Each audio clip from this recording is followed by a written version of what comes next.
और इस बीच बड़ी खबर आपको बता दें, चंडीगढ़ यूनिवर्सिटी में प्रदर्शन खत्म हो गया है। छात्रों ने अपना प्रदर्शन वापस ले लिया है। पुलिस ने छात्रों को आश्वासन दिया है। आश्वासन के बाद जानकारी मिल पा रही है कि फिलहाल चंडीगढ़ यूनिवर्सिटी में प्रदर्शन खत्म हो गया है। 2 दिन का अवकाश चंडीगढ़ यूनिवर्सिटी में है और जानकारी मिल पा रही है कि लगातार छात्रों को समझाने की कोशिश की जा रही थी प्रशासन की तरफ से, चंडीगढ़ यूनिवर्सिटी के प्रशासन की तरफ से। और इस बीच जानकारी मिल पा रही है कि लिखित शिकायत देने के बाद, एफआईआर की कॉपी देने के बाद अब छात्रों ने अपना प्रदर्शन खत्म कर लिया है।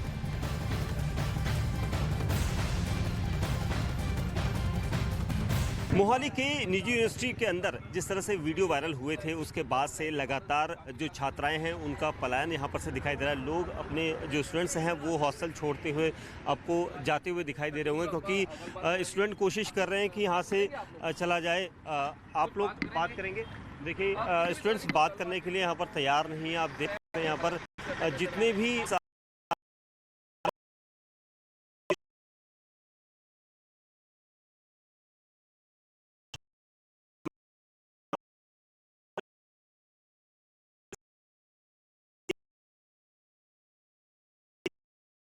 हैं और यहाँ से अब जो स्टूडेंट्स हैं अपना हॉस्टल छोड़कर जा रहे हैं, क्योंकि हॉस्टल में जिस तरह की चीज़ें सामने आई थी कि वीडियो वायरल हुआ था और छात्रों को वीडियो वायरल होने के बाद पुलिस टीमें जो है वो जांच कर रहे हैं। यहाँ पर कुछ बच्चे जो यहाँ पर हैं उनसे हम कोशिश करते हैं, एक बार चमन यहाँ पर आके देखते हैं कि कुछ बच्चे हैं यहाँ पर, उनसे बात करते हैं कि वो क्या कहते हैं हमसे। आप लोग आज यहाँ से जा रहे हैं कि किस तरह से? हमारे पेरेंट्स थोड़े कंसर्न थे तो इसलिए उन्होंने बुला लिया हमें। अच्छा। बाकी अंदर सब ठीक है अभी कह रहे हैं। हाँ जी। आज और कल बंद है जिसकी वजह से आप लोग जा रहे हैं? हाँ जी, एंड वी एक्सपेक्ट कि हॉलीडेज शायद एक्सटेंड हो जाए, तो इसलिए हम जा रहे हैं। आप लोगों को लग रहा है कि हॉलीडे एक्सटेंड होगा? मे बी हो भी सकता है। उधर यूनिवर्सिटी प्रशासन की तरफ से यह कहा गया है कि बच्चों को एफआईआर की कॉपी दे दी गई है। छात्रों की खुदकुशी को लेकर जो अफवाह उड़ी थी उसकी सच्चाई छात्रों को बता दी गई है। कुछ वार्डन्स का बिहेवियर अच्छा नहीं है उस वार्डन को। इसके अलावा जो कुछ र्यूमर चल रहे थे regarding the attempt and viral होने वाले, हमने पूरी डॉक्यूमेंट्स उनको दिखा दिए और हमने इंश्योर किया है कि बच्चों को एफआईआर की कॉपी भी देंगे हम, और बच्चों के पास एफआईआर की कॉपी भी हम दे देंगे। और रेस्ट ऑफ दी पूरी डिस्कशन के बाद नाउ दे आर कन्विंस्ड कि यस, कि जो कुछ भी कार्रवाई हो रही है यूनिवर्सिटी की तरफ से और जो प्रशासन की तरफ से, नाउ दे आर सेटिस्फाइड। तो आपको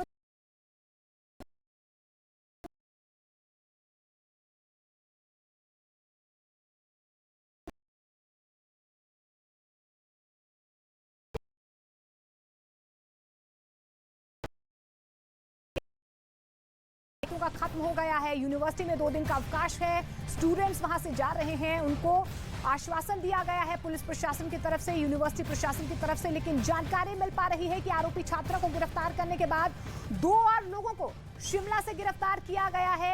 छात्रा ने अपने दोस्त का नाम बताया था, जिसकी छात्रा की निशानदेही पर एक दोस्त को गिरफ्तार किया गया और उसके बाद एक और आरोपी को शिमला से गिरफ्तार किया गया।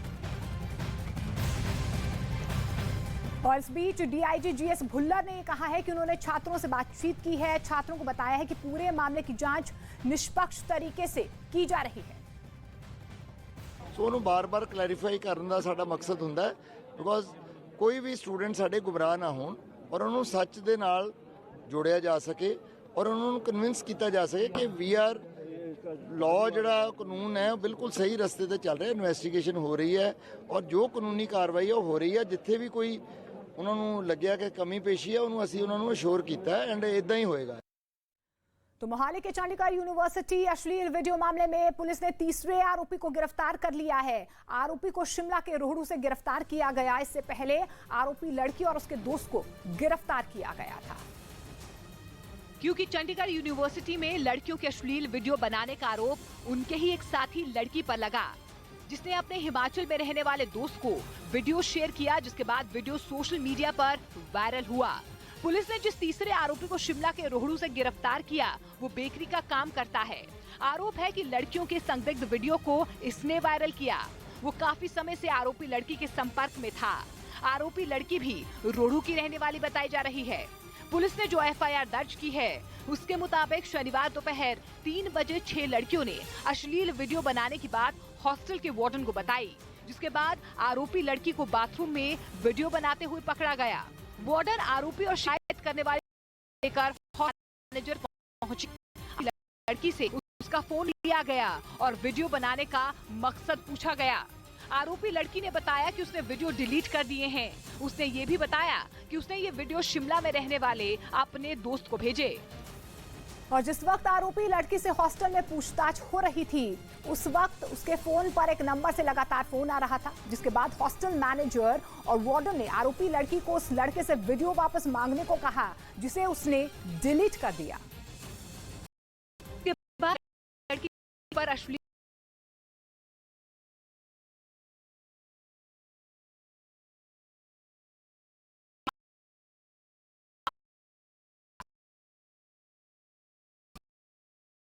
जनिक करना आईटी एक्ट की धारा 66E, सोशल मीडिया पर आपत्तिजनक या भावनाएं भड़काने वाली सामग्री डालना के तहत मामला दर्ज किया, जिसके बाद पंजाब पुलिस ने आरोपी लड़की को गिरफ्तार कर लिया। लड़की की निशानदेही पर पुलिस ने आरोपी लड़के को भी हिमाचल से गिरफ्तार किया।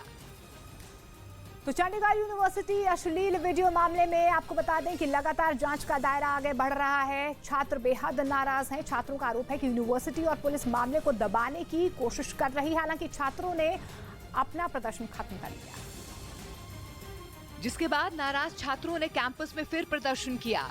सैकड़ों छात्रों ने डीन ऑफिस घेर लिया। छात्रों ने कैंपस के बाहर मोबाइल फोन की लाइट जलाकर अपनी ताकत का एहसास करवाया। पुलिस इन्वेस्टिगेट कर रही है, हमें यही बताया जा रहा है। दूसरी चीज ये, सबने ये बोला है कि ऐसा कुछ हुआ ही नहीं है, जबकि ऐसा कुछ हुआ है। सबको पता है, वीडियो सर्कुलेट हो रही है, उसने खुद ने माना है। तो अभी पता नहीं किस चीज का इनको चाहिए सेटिस्फैक्शन की। हाँ,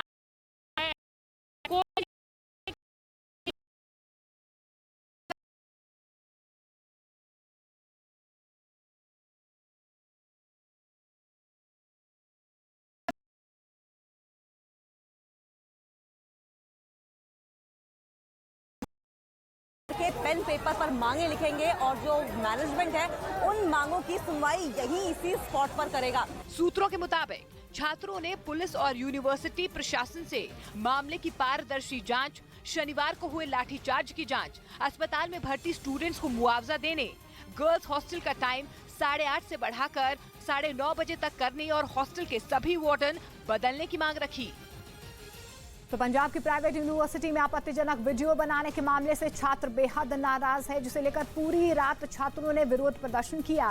हालांकि आपको बता दें कि पुलिस प्रशासन से आश्वासन मिलने के बाद छात्रों ने अपना प्रदर्शन खत्म कर लिया है। हालांकि पुलिस ने इस मामले में 3 आरोपियों की गिरफ्तारी भी कर ली है, जबकि पूरे मामले की जांच के लिए SIT का गठन है।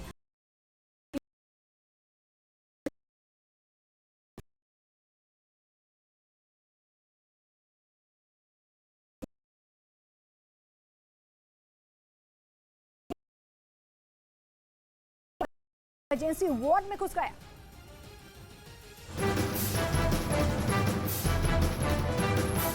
जिसे देखकर अस्पताल में मौजूद लोग भी हैरान हो गए। कुछ घंटे की जोरदार बारिश के बाद अस्पताल के अंदर से ऐसे पानी बहता हुआ देखा मानो कोई झरना बह रहा हो। थोड़ी ही देर में सीढ़ियों से आ रहा पानी देखते ही देखते अस्पताल के कई वार्ड में घुस गया, जिसके बाद अस्पताल के ज्यादातर कमरों में पानी ही पानी नजर आया। लेकिन हालात वहाँ तब और ज्यादा खराब हो गए जब बारिश का पानी इमरजेंसी वार्ड में पहुँच गया, जहाँ मरीज को सलाइन चढ़ाया जा रहा था। बहुत ज़्यादा परेशानी हो रही है। पानी में जाकर उसमें ट्रीटमेंट पेशेंट को करना पड़ रहा है, उससे काफ़ी कठिनाइयों का सामना करना पड़ रहा है। जो इलेक्ट्रॉनिक मशीन है वो कैसे काम करते होंगे? अब उसमें तो करंट पास होने का भी चांसेस बहुत ज़्यादा है। अचानक से आई बारिश के पानी की वजह से मरीज के इलाज करने में दिक्कतों का सामना करना पड़ा। कुछ मरीजों के तो जान पर बात आ गई। वहाँ के हालात देखकर ऐसा लग रहा था मानो ये कोई अस्पताल नहीं बल्कि ये टापू हो। वहीं अस्पताल के बाहर का मंजर बेहद ही खराब दिखा। वहाँ भी बारिश की वजह से जल भराव देखने को मिला।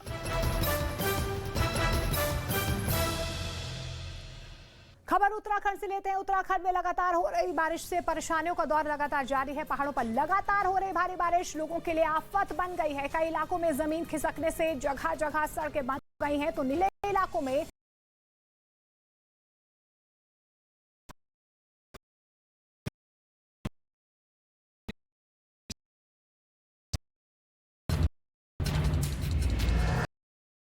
बागेश्वर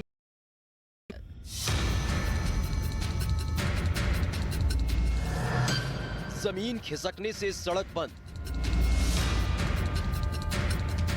ये तस्वीरें उत्तराखंड के बागेश्वर जिले की हैं, जहां जमीन खिसकने से सड़क पर मलबा आ गया और यातायात बंद हो गया, जिसके बाद प्रशासन की टीम ने मोर्चा संभाला और रास्ते में पड़े मलबों को हटाया। वहीं बागेश्वर में लगातार हो रही भारी बारिश की वजह से 8 रास्ते बंद थे, तो जिला मुख्यालय से लगी सड़क पर बड़ी तादाद में मलबा जमा होने से कपकोट, धर्मघर और रीमा क्षेत्र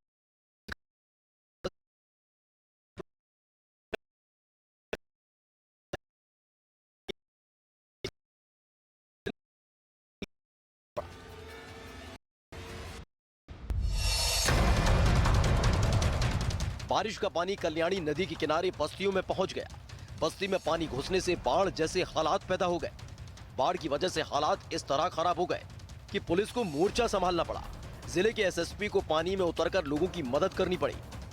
पुलिस के जवानों ने कई लोगों को पानी से निकालकर सुरक्षित ठिकाने तक पहुंचाया। संजय नगर और मोदी मैदान में प्रभावित 40 परिवारों को सरकारी स्कूल में ठहराया गया। अभी फिलहाल बारिश थोड़ी कम हुई है, लेकिन जैसे बारिश बढ़ती है, जो ऊपर पानी पहाड़ों में जो वर्षा हुई है, उसका पानी जब आएगा तो यहाँ पर जलस्तर बढ़ने की संभावना है। इसी के दृष्टिगत अलर्ट किया जा रहा है। पुलिस के मुताबिक भूत बंगला से 150 से ज्यादा परिवारों को सरकारी स्कूल में ठहराया गया। प्रशासन की तरफ से सभी लोगों को कल्याणी नदी से दूर रहने की सलाह दी गई। रुद्रपुर में बाढ़ के खतरे को देखते हुए एसडीआरएफ और एनडीआरएफ की टीम को अलर्ट किया गया है।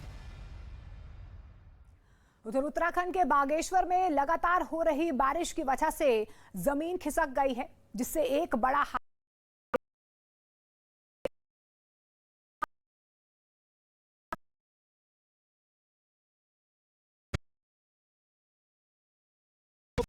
बागेश्वर जिले की है, जहां जमीन से सड़क पर मलबा आ गया और यातायात बंद हो गया, जिसके बाद प्रशासन की टीम ने मोर्चा संभाला और रास्ते में पड़े मलबों को हटाया। वहीं बागेश्वर में लगातार हो रही भारी बारिश की वजह से 8 रास्ते बंद थे, तो जिला मुख्यालय से लगी सड़क पर बड़ी तादाद में मलबा जमा होने से कपकोट, धर्मघर और रीमा क्षेत्र की ओर जाने वाली गाड़ियां घंटों तक फंसी रहीं। तो पहाड़ों पर भारी बारिश लोगों के लिए आफत बन गई है। रुद्रपुर में हुई भारी बारिश से शहर के कई इलाकों में पानी भर गया है। बारिश का पानी लोगों के घरों में जा घुसा है, जिससे लोगों को काफी दिक्कतों का सामना करना पड़ रहा है। उधर रुद्रपुर में भारी बारिश से कई इलाकों में पानी भर गया। बारिश का पानी लोगों के घरों में घुस गया, जिससे लोगों को परेशानी का सामना करना पड़ा।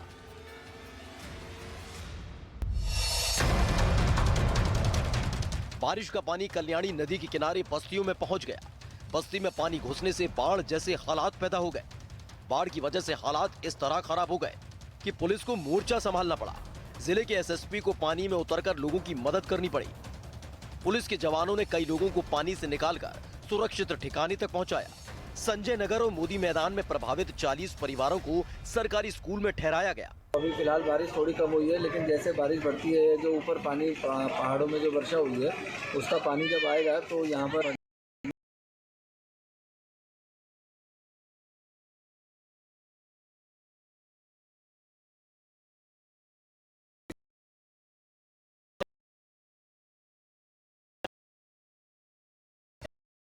और एनडीआरएफ की टीम को अलर्ट किया गया है। और इस बीच बड़ी खबर जम्मू कश्मीर से है। जम्मू कश्मीर के पुलवामा में मल्टीपर्पज सिनेमा हॉल का उद्घाटन किया गया है। उपराज्यपाल मनोज सिन्हा ने इसका उद्घाटन किया, जिसके बाद स्कूली छात्रों ने फिल्म देखी।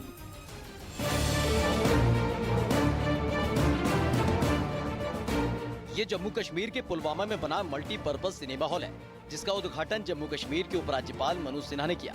सिनेमा हॉल के उद्घाटन के लिए पुलवामा पहुंचे मनोज सिन्हा मिनी सेक्रेटरीट पहुंचे, जहां झंडारोहण किया और फिर उसके बाद सिनेमा हॉल का उद्घाटन किया, जिसके बाद स्कूली बच्चों ने सिनेमा हॉल में फिल्म देखी। इस दौरान जम्मू कश्मीर के उपराज्यपाल मनोज सिन्हा ने 20 जिलों में ऐसा ही मल्टीपर्पज सिनेमा हॉल बनाए जाने का ऐलान किया। कश्मीर के हर 20 जिले में इस तरह के मल्टीपर्पज सिनेमा हॉल हम लोग बनाएंगे।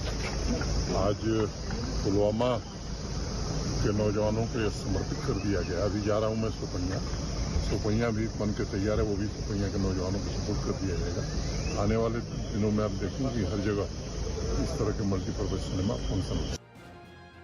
जम्मू कश्मीर में विकास को धार देने के लिए लगातार केंद्र सरकार काम कर रही है, तो वहीं लोगों के मनोरंजन के लिए सिनेमा हॉल खोले जा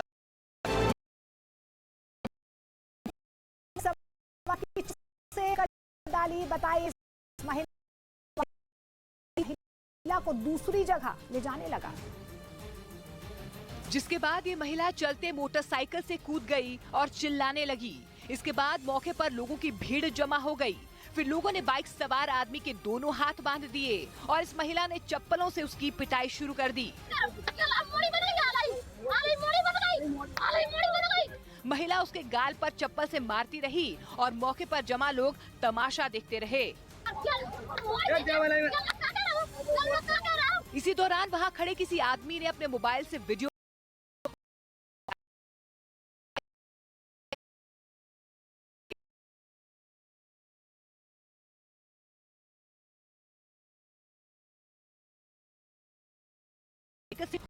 और फिर यह हंगामा हो गया। और बड़ी खबर आपको बता दें कि लंदन में अब से कुछ ही देर के बाद एलिजाबेथ द्वितीय यानी कि महारानी एलिजाबेथ का अंतिम संस्कार किया जाएगा, जिसमें देश और विदेश से बड़ी संख्या में लोग शामिल होंगे।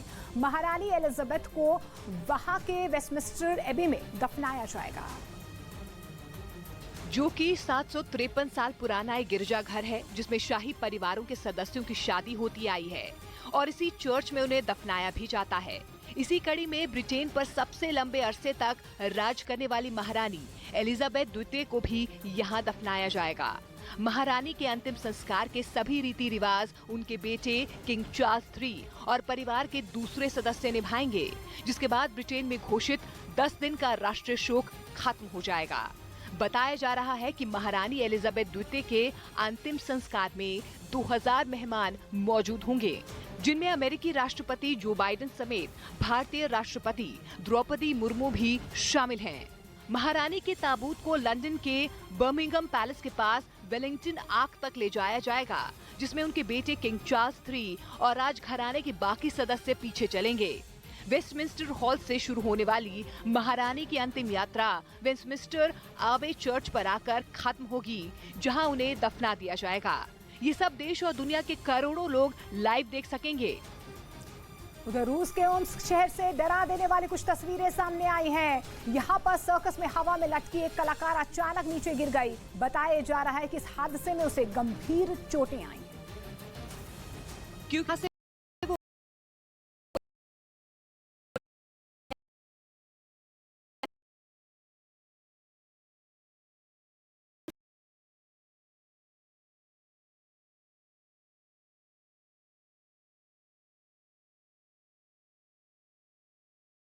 गिरते ही वहां मौजूद कुछ लोगों ने उसे गोद में उठाया और वहां से उसे इलाज के लिए अस्पताल ले जाया गया। इस बीच रूस ने यूक्रेन के कई बड़े ठिकानों पर अलग अलग हथियारों से हमले का वीडियो जारी किया है। रूस का यह दावा है कि इन हमलों के दौरान उसने यूक्रेन के 100 सैनिकों को मार गिराया है। हालांकि ये हमले यूक्रेन के किन किन इलाकों में किए गए इसका पता नहीं चल पाया। लेकिन जो वीडियो रूस की तरफ से जारी किए गए, उनमें कुछ रूसी टैंक दुश्मन को निशाने पर लेकर ताबड़तोड़ गोलीबारी करते नजर आए।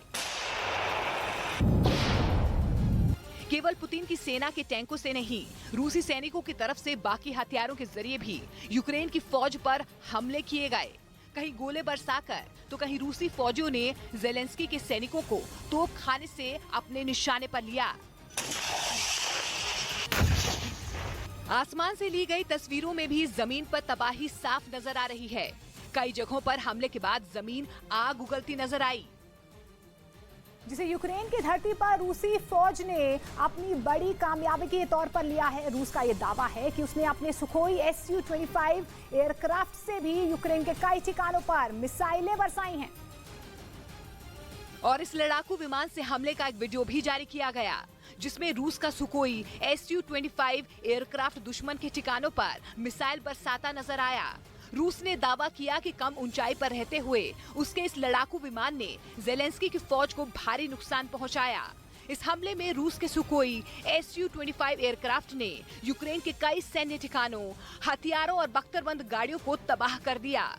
यूक्रेन की सेना को इतनी बड़ी मात्रा में नुकसान पहुंचाने के बाद रूस की तरफ से जारी वीडियो में इस लड़ाकू विमान को सुरक्षित लैंड होते भी दिखाया गया।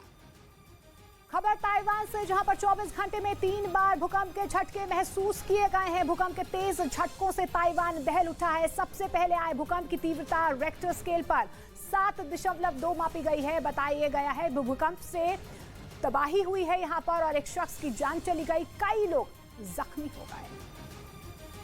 और सबसे बुरा हाल ताइवान के पूर्वी इलाके का हुआ। वहां से जो तस्वीरें सामने आई उनमें दिखा कि एक स्कूल की छत ताश के पत्तों की तरह ढहती चली गई। जिस वक्त यह हादसा हुआ वह बच्चे खेल थे, वो गिर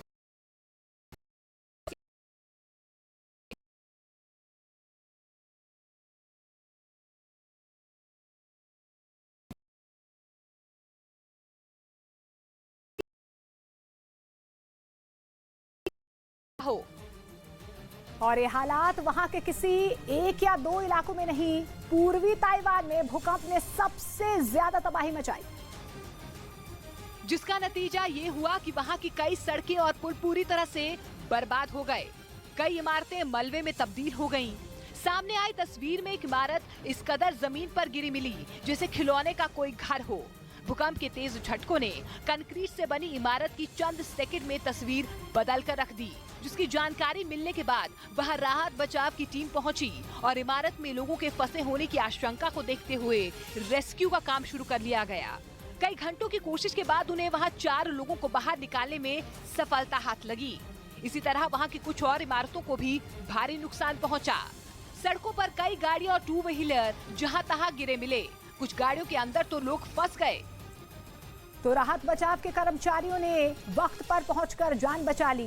बताया जा रहा है कि इन हालात में करीब 7000 मकानों की बिजली गुल हो गई है। कई जगहों पर लोगों के लिए बिना पानी के गुजारा करना मजबूरी बन गया है, क्योंकि भूकंप के तेज झटकों से कई इलाकों में पानी के पाइप टूट गए, जिसका असर पानी की सप्लाई पर पड़ा। वहां से सामने आई हर एक तस्वीर ने भूकंप से मची तबाही को बयां करने में कोई कसर नहीं छोड़ी। एक ऐसी ही तस्वीर एक इमारत में बने स्विमिंग पूल से सामने आई, जिसमें पूल का पानी समंदर की लहरों की तरह काफी ऊंचाई तक उठता दिखाई दिया। एक दूसरी तस्वीर में रेलवे स्टेशन पर खड़ी एक भारी भरकम ट्रेन तेजी से हिलती नजर आई। यही वजह रही कि ताइवान में भूकंप आने के बाद रेलवे स्टेशन से लेकर मॉल और बाजार तक हड़कंप मच गया। उधर जापान के क्यूशू द्वीप से टकराए बेहद ताकतवर तूफान ने लोगों को हिलाकर रख दिया। इस तूफान की चपेट में आने से 11 लोगों को चोटें आई, क्योंकि 3 दिन पहले उठे इस तूफान की ताकत इतनी ज्यादा बढ़ गई थी कि समंदर की लहरों ने भी रौद्र रूप ले लिया। इस ताकतवर तूफान क्यूशू टापू के दक्षिणी तट से टकराने के बाद वहां समुद्र में कई मीटर ऊंची लहरें उठती दिखाई दी। सामने आई तस्वीरों में विशाल समंदर में उठती लहरों को देखकर वहां मौजूद लोग पहले तो समझ नहीं पाए। वो ये मंजर देखकर घबरा गए। बताया गया कि इस बेहद ताकतवर तूफान की वजह से समुद्र में करीब 14 मीटर की ऊंचाई तक लहरें उठी। और ये तस्वीरें सबके लिए हैरान करने वाली रही। बताया जा रहा है कि क्यूशू द्वीप पर तबाही मचाने के बाद ये तूफान उत्तर पश्चिम की तरफ बढ़ रहा है। घरों से निकलना मुश्किल हो गया। सबसे भयावह तस्वीर तो वहां के हवाई अड्डे से सामने आई, जिसमें विमान चालक एक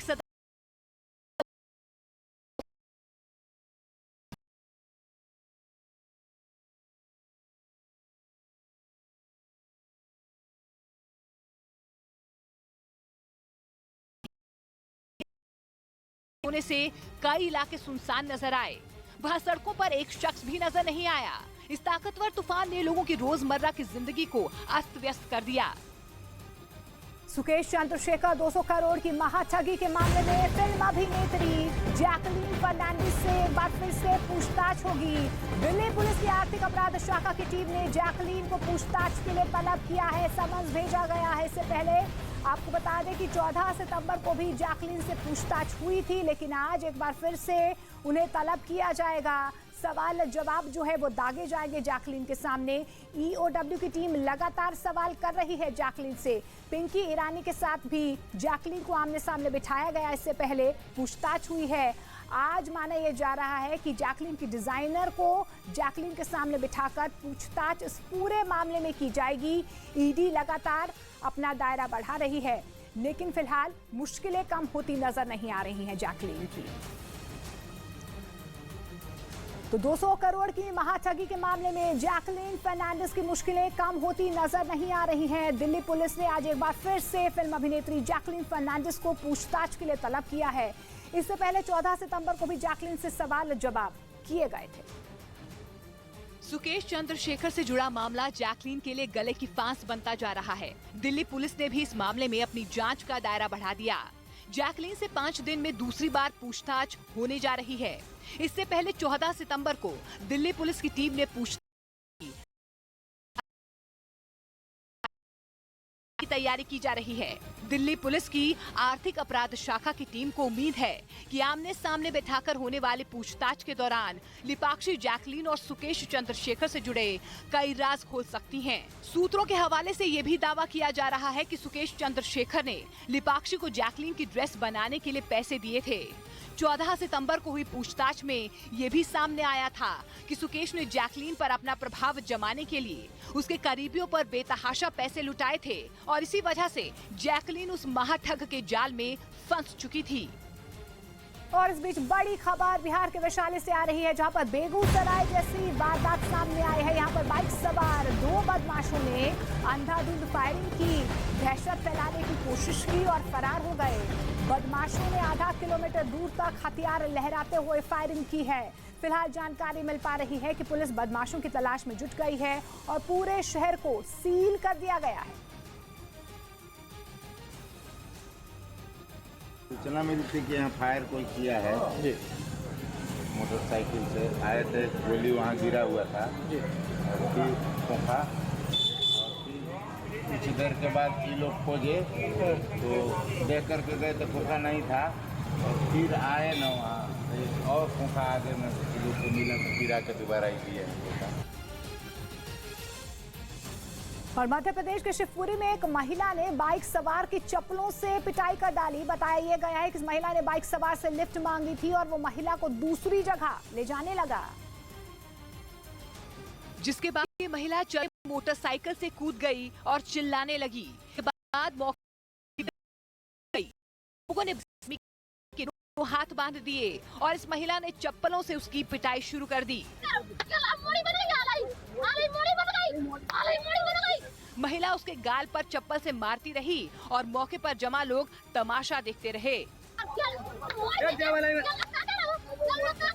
इसी दौरान वहां खड़े किसी आदमी ने अपने मोबाइल से वीडियो बना लिया और इसे वायरल कर दिया। बताया गया कि इस महिला ने मोटरसाइकिल सवार से नरवर जाने के लिए लिफ्ट मांगी थी, लेकिन वो इसे किसी और जगह ले जाने लगा, जिसके बाद महिला रामपुर तिहारे पर चलते मोटरसाइकिल से कूद गई और फिर यह हंगामा हो गया।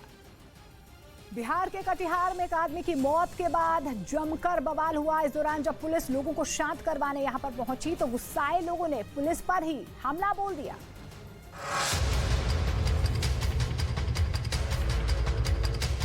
लोगों का झुंड एक पुलिस वाले पर टूट पड़ा। गांव के पुरुषों के साथ साथ औरतें भी एक पुलिस वाले से मारपीट करने लगी। मौके पर मौजूद पुलिस वालों के सामने ही उस पुलिस वाले पर थप्पड़ों की बारिश कर दी, जिसके हाथ में जो पड़ा उसे लेकर वो पुलिस वाले को मारने लगा। इसके बाद भी लोगों का गुस्सा शांत नहीं हुआ तो प्राणपुर थाने के अंदर घुसकर जमकर तोड़फोड़ की गई। थाने में रखा सारा सामान उठाकर फेंक दिया गया। लोगों के हमले में कई पुलिस वाले घायल हो गए। सूचना मिलने पर मौके पर पहुंची पुलिस फोर्स ने मामले को संभाला। बवाल कर रहे लोगों ने पुलिस वालों पर आरोप लगाया कि शराब तस्करी का आरोप लगाकर एक आदमी को पुलिस थाने ले गई। आरोप है कि उसकी बेरहमी से पिटाई की गई, जिससे उस आदमी की मौत हो गई। जिसके बाद तो लोगों का गुस्सा फूट पड़ा और पुलिस वालों को निशाना बना डाला।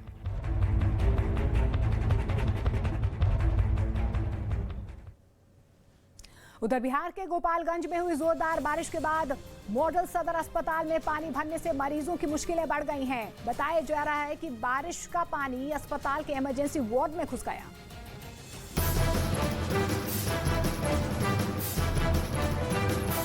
जिसे देखकर अस्पताल में मौजूद लोग भी हैरान हो गए। कुछ घंटे की जोरदार बारिश के बाद अस्पताल के अंदर से ऐसे पानी बहता हुआ देखा मानो कोई झरना बह रहा हो।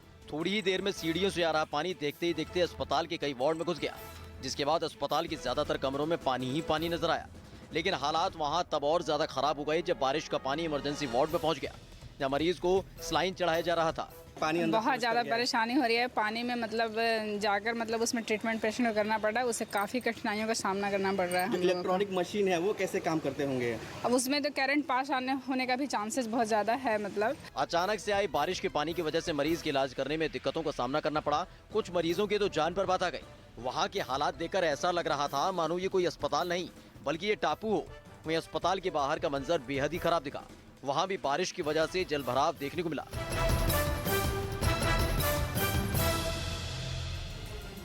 और टीआरपी की बेस में न्यूज 18 इंडिया की बादशाहत लगातार कायम है। आपका पसंदीदा न्यूज चैनल न्यूज 18 इंडिया आज तक से अब तक बहुत आगे निकल चुका है। हफ्ते दर हफ्ते आज तक और पिछड़ता जा रहा है। टीआरपी में न्यूज 18 इंडिया को आज तक से 20% ज्यादा दर्शकों ने देखा है। प्राइम टाइम में न्यूज 18 इंडिया के पास 14.6% मार्केट शेयर है, जबकि 11.9% के साथ आज तक बहुत पीछे है। जी न्यूज और एबीपी न्यूज मिलकर भी न्यूज 18 इंडिया से बहुत पीछे हैं। आपका भरोसा हमें लगातार बना रहा है देश का नंबर 1 न्यूज चैनल। इंडिया का प्राइड, मेरा प्राइड, वीकेसी प्राइड, कड़ी मेहनत का जश्न मनाइए। मुख्यमंत्री और पंजाब लोक कांग्रेस के प्रमुख कैप्टन अमरिंदर सिंह की पार्टी का बीजेपी में होगा विलय। बीजेपी राष्ट्रीय अध्यक्ष जेपी नड्डा कैप्टन अमरिंदर सिंह समेत पंजाब लोक कांग्रेस के कई नेताओं को दिलाएंगे बीजेपी की सदस्यता। आज से शुरू होगा उत्तर प्रदेश विधानसभा का मॉनसून सत्र। इस सत्र में अनुपूरक बजट ला सकती है सरकार। कई अहम बिल सदन में रखे जा सकते हैं। सुकेश चंद्रशेखर ठगी मामले में जैकलीन फर्नांडिस की दिल्ली पुलिस के सामने आज फिर होगी पेशी। आर्थिक अपराध शाखा ने जैकलीन को आज 11 बजे पेश होने का भेजा है समन्स।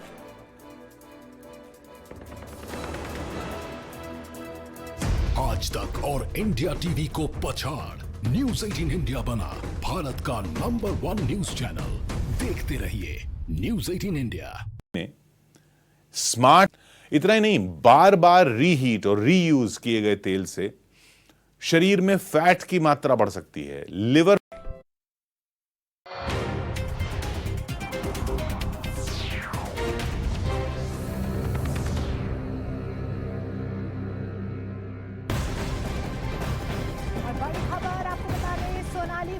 मामले से जुड़ी है बड़ी खबर सामने आ रही है, बड़ी अपडेट सामने आ रही है। सीबीआई ने गोवा के क्लेरेंस और लियोनी रिजॉर्ट में क्राइम सीन को रिक्रिएट किया है। कल रात आपको बता दें सीबीआई ने क्राइम सीन को रिक्रिएट किया है। सीबीआई ने कई अहम सबूत भी जुटाए हैं। उस जगह का वीडियो बनाया है जहां पर सोनाली गई थी। तो बड़ी खबर आपको बता दें, सोनाली मर्डर केस में सीबीआई की जांच का दायरा लगातार बढ़ता हुआ जा रहा है। 2 टीमें इस पूरे मामले की अब जांच कर रही हैं।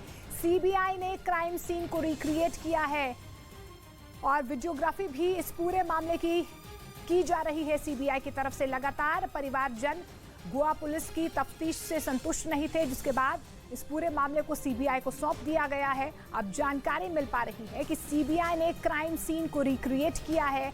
कल रात सीबीआई ने इस पूरे मामले में आपको बता दें कि क्राइम सीन को रिक्रिएट किया है।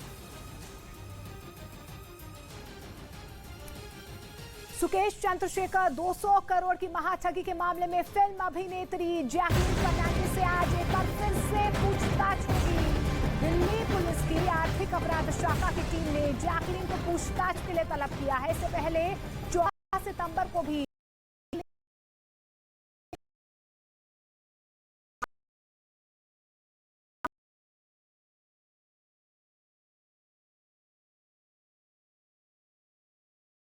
विरोधाभास कहीं ना कहीं दोनों के बयानों में सामने आया।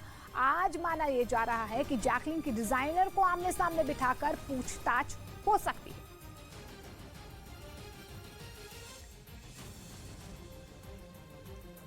तो 200 करोड़ की महाठगी के मामले में जैकलीन फर्नांडिस की मुश्किलें कम होती नजर नहीं आ रही हैं। दिल्ली पुलिस ने आज एक बार फिर से फिल्म अभिनेत्री जैकलीन फर्नांडिस को पूछताछ के लिए तलब किया है। इससे पहले 14 सितंबर को भी जैकलीन से सवाल जवाब किए गए थे। सुकेश चंद्रशेखर से जुड़ा मामला जैकलीन के लिए गले की फांस बनता जा रहा है। दिल्ली पुलिस ने भी इस मामले में अपनी जांच का दायरा बढ़ा दिया। जैकलीन से 5 दिन में दूसरी बार पूछताछ होने जा रही है। इससे पहले 14 सितंबर को दिल्ली पुलिस की टीम ने पूछताछ की थी। दावा ये भी किया जा रहा है कि इस बार जैकलीन का सामना उनकी ड्रेस डिजाइनर लिपाक्षी से करवाया जाएगा। आर्थिक अपराध शाखा की टीम दोनों को आमने सामने बैठाकर पूछताछ कर सकती है। यानी साफ है कि इस केस से जुड़े एक एक तार को खोलने की तैयारी की जा रही है। दिल्ली पुलिस की आर्थिक अपराध शाखा की टीम को उम्मीद है कि आमने सामने बैठाकर होने वाले पूछताछ के दौरान लिपाक्षी जैकलीन और सुकेश चंद्रशेखर से जुड़े कई राज खोल सकती हैं। सूत्रों के हवाले से ये भी दावा किया जा रहा है कि सुकेश चंद्रशेखर ने लिपाक्षी को जैकलीन की ड्रेस बनाने के लिए पैसे दिए थे। 14 सितंबर को हुई पूछताछ में ये भी सामने आया था कि सुकेश ने जैकलीन पर अपना प्रभाव जमाने के लिए उसके करीबियों पर बेतहाशा पैसे लुटाए थे और इसी वजह से जैकलीन उस महाठग के जाल में फंस चुकी थी।